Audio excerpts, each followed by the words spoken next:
Dream class के channel में आपका स्वागत है। जैसे कि अब तक आपने मेरे पिछले 3 वीडियो में देख चुके होंगे कि डिसीजन मेकिंग स्टेटमेंट क्या है और किस तरह वर्क करते हैं। ओके, तो सिंपल इफ स्टेटमेंट है, इफ एल्स है और इफ एल्स लेडर है। ओके, अब जो चौथा इफ स्टेटमेंट है वो नेस्टेड इफ स्टेटमेंट है। नेस्टेड इफ स्टेटमेंट बहुत ही मजेदार है। मतलब आपको at the time 2 condition check करवानी हो कि सपोज मुझे एडिशन करना है सी का एडिशन तभी होना चाहिए जब ए की वैल्यू बी पॉजिटिव और बी की वैल्यू भी पॉजिटिव हो। ओके, तो आप वो 2 तरीके से चेक करवा सकते हो कि इफ के अंदर इफ मतलब नेस्टेड मतलब क्या कि एक कंडीशन के अंदर आप दूसरी कंडीशन लिख सकते हो। ओके, तो चलिए हम इसको और अच्छी तरह से वीडियो से प्रैक्टिकली समझते हैं।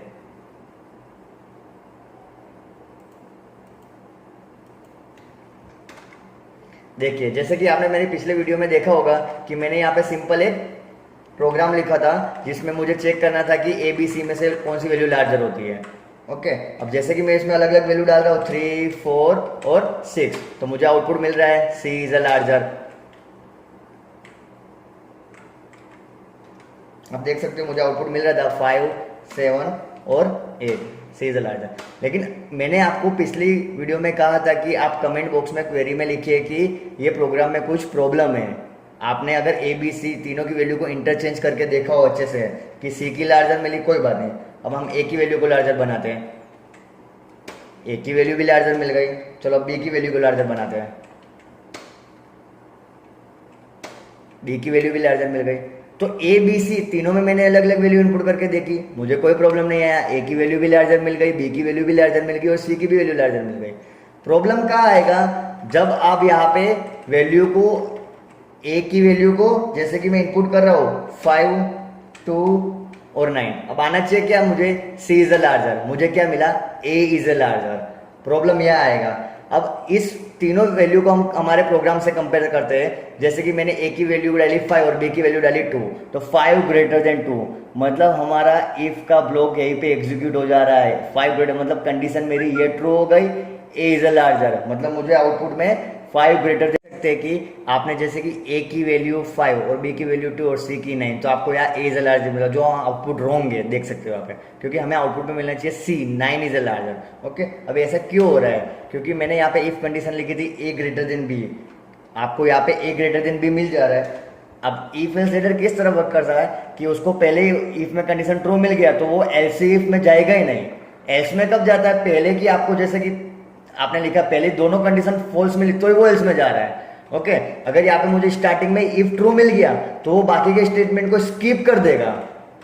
ओके, एक चीज आप यहाँ ध्यान से समझिए, अगर मुझे स्टार्टिंग में यहाँ पे ट्रू मिल रहा है 5 ग्रेटर देन 2 तो ए इज अ लार्जर, बाकी के आपके जितने भी एल्स इफ स्टेटमेंट है और एल्स स्टेटमेंट है सबको वो स्किप कर देगा। ओके, तो हमारा इस केस में यही हो रहा है कि 5 ग्रेटर देन 2 मुझे यहाँ ट्रू मिल जा रहा है और वो बाकी के जितने भी एल्स इफ और एल्स स्टेटमेंट है उसको स्किप कर दे रहा है। ओके, तो ये मेरा आउटपुट है जो रॉन्ग है। अगर मुझे इस आउटपुट में इंप्रूवमेंट करना है, ओके, अभी आप देखें मैंने अलग अलग वैल्यू डाली थी तो मुझे आउटपुट प्रॉपर मिल रहा था, लेकिन जो यूजर होता है वो तो कोई भी वैल्यू इनपुट करेगा।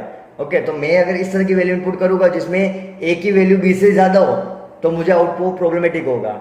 अगर मैं ऐसे इनपुट कर रहा हूँ वैल्यू जिसमें ए की वैल्यू बी से ज्यादा ना तो आउटपुट में प्रॉब्लम नहीं आएगी, जैसे कि 5, 4, 8। ओके, इसमें भी प्रॉब्लम है क्योंकि ए की वैल्यू बी से ज्यादा है। अब मैं ए की वैल्यू को स्मॉल बना देता हूँ 5, 7, 2।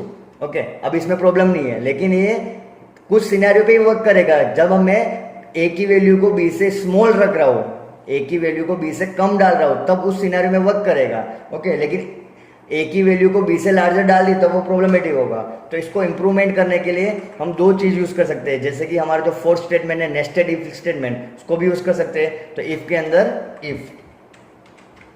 If A greater than B हो तो ये लार्जर, मतलब ए की वैल्यू कब लार्जर होनी चाहिए, कब आप कह सकते हो वो बी से बड़ी हो तब लार्जर होनी चाहिए ना। हम यहाँ पे प्रोग्राम बना रहे हैं कि तीनों में से चेक करना है कि ए की वैल्यू बी से भी लार्जर हो और सी से भी लार्जर हो। तो हमने यहाँ पे तो चेक करवा दिया ए की जो लार्जर है बी से, लेकिन हमने ये कहीं चेक नहीं करवाया कि ए सी से भी बड़ा हो। ओके, तो मैं यहाँ पे ए की वैल्यू को सी से भी चेक करवा देता हूँ कि if A greater than B हो, नेस्टेड इफ में if A greater than C हो तो ए इज अ लार्जर।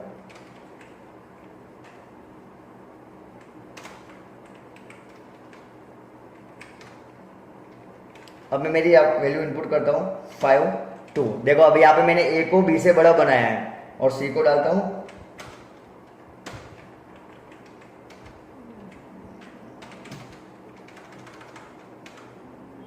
यहाँ पे इफ एल्स।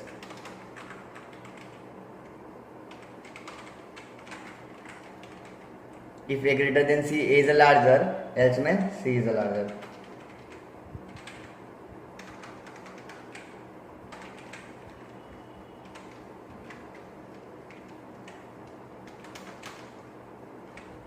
देखिए यहाँ पर आपको सी से लार्जर वैल्यू मिल गई है, मैंने ए की वैल्यू को बी से बड़ी ली है, फिर भी वो हमारा नेस्टेड इफ स्टेटमेंट के थ्रू यूज है। ओके, अगर आपको प्रोग्राम को इतना कॉम्प्लिकेटेड ना बनाना हो, नेस्टेड इफ एल्स यूज ना करने हो, तो आप सिंपली यहाँ पे एंड ऑपरेटर है, लॉजिकल एंड ऑपरेटर, वो भी यूज कर सकते हैं। जैसे कि मैंने इतने प्रोग्राम को कमेंट कर दी। ओके, मैंने आपको लॉजिकल ऑपरेटर एंड सिखाया था, ऑपरेटर्स की वीडियो में आप जाके देख सकते हो, पिछली वीडियो में मेरी। एंड ए की वैल्यू बी से बड़ी हो, एंड ए की वैल्यू सी से भी बड़ी हो।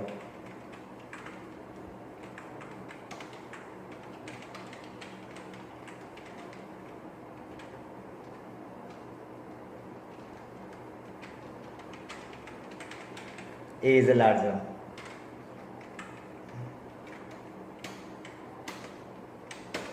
ओके, इस कंडीशन में क्या करेगा, ये मेरे जो दोनों एक्सप्रेशन है, मतलब expression 1 A greater than B, वो तो मेरा ट्रू हो रहा है 5 ग्रेटर देन 4, लेकिन जो दूसरा एक्सप्रेशन है, दूसरी जो कंडीशन है, वो मेरी फॉल्स हो रही है।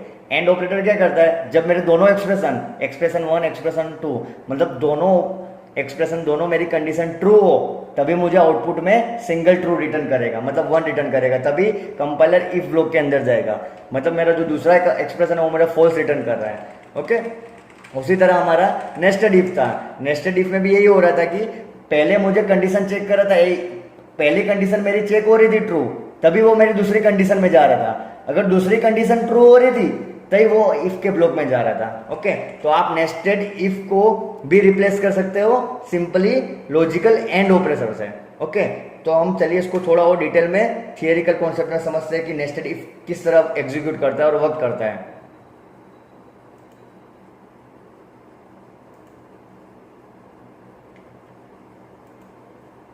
Okay, nested if else statement. It is possible to include an if else statement inside the body of another if else statement.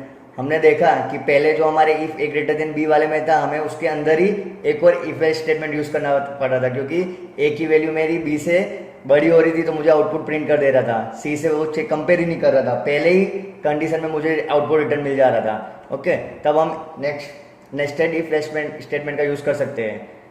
Okay, the program given below the relate two integer using the either less than, greater than, equal to, similar to the if else ladders example. However, we will use the nested if statement to the solve the problem. Okay, nested if else से हम हमारे जो if else ladder वाली problem थी वो solve कर सकते हैं। देखिए यहाँ पे हमने सिंपली चेक किया है कि नंबर 1 ग्रेटर देन नंबर 2 ना हो, तो उसके अंदर भी हम नेस्टेड इफ एल्स का यूज कर सकते हैं। ये हमारा जो सिंपली चेक था कि भाई वैल्यू इक्वल टू है या फिर ग्रेटर देन है या स्मॉलर देन है। ओके, ये हमारे सिंपली डिसीजन मेकिंग स्टेटमेंट के इफ स्टेटमेंट कंप्लीट हुए हैं यहाँ पे। ओके, उसमें दूसरे भी कुछ स्टेटमेंट है जैसे कि स्विच के स्टेटमेंट, वो मैं आपको मेरी आने वाली वीडियो में बताऊंगा। Statement has only one statement, you don't need to use curly bracket. अच्छे से समझिएगा, अगर इफ एल्स स्टेटमेंट की बॉडी में सिंगल स्टेटमेंट हो तब आप कर्ली ब्रैकेट का यूज ना करो तो भी बेटर है। ओके, जैसे कि एग्जांपल हम यहाँ पे देख सकते हैं कि यहाँ पे मैं लिख रहा हूँ if A greater than B. Okay, मेरे पास यहाँ पे इफ की बॉडी में सिंगल स्टेटमेंट है, जैसे भी प्रिंट एफ फेल हो, उसके बाद मेरा प्रिंट एफ आई है। ओके, तो मैं इन कर्ली ब्रैकेट का यूज ना करूँ तो भी चलेगा। ओके, क्यों? क्योंकि मेरे पास इफ की बॉडी में सिंगल, इफ के ब्लॉक में सिंगल स्टेटमेंट है। ओके, यहाँ पे देखिए कि if A greater than B, यहाँ पे मैंने कर्ली ब्रैकेट्स को रिमूव कर दिया है और प्रिंट हेलो। मतलब यहाँ पे कंपाइलर क्या समझेगा कि ये इफ की कंडीशन में मेरे, अगर कंडीशन मेरी ट्रू हो रही है तो उसको हेलो प्रिंट करना है। ये सिंटेक्स आप कब यूज कर सकते हो? जब आपको इफ एल्स की बॉडी में सिंगल स्टेटमेंट हो। पॉइंट टू बी नोटेड, कब? जब इफ एल्स के बॉडी में आपके पास सिंगल स्टेटमेंट हो, तभी आप कर्ली ब्रैकेट्स न लिखो तभी भी चलेगा। यहाँ पे लिखा है if the body of if else statement has only one statement, single statement हो, you don't need to use brackets, curly brackets. Okay, अगर आपके पास एक से ज्यादा स्टेटमेंट हो तो आप कर्ली ब्रैकेट का यूज कंपलसरी है। ओके, अगर आपके दिमाग में यह चीज नहीं उतर रही हो तो आप जनरली सिंटेक्स फॉलो कीजिए, नहीं तो आप को प्रोग्राम में कॉम्प्लेक्सिटी ज़्यादा बढ़ जाएगी। अगर आपके पास सिंगल स्टेटमेंट हो इफ और एल्स में तो आप कर्ली ब्रैकेट को यूज़ ना करें तो भी चलेगा। ओके, इसी तरह की और मज़ेदार ट्रिक मैं आपको बताऊंगा, तो उसी तरह हमारी वीडियो को लाइक कीजिए, शेयर कीजिए और सब्सक्राइब कीजिए। धन्यवाद।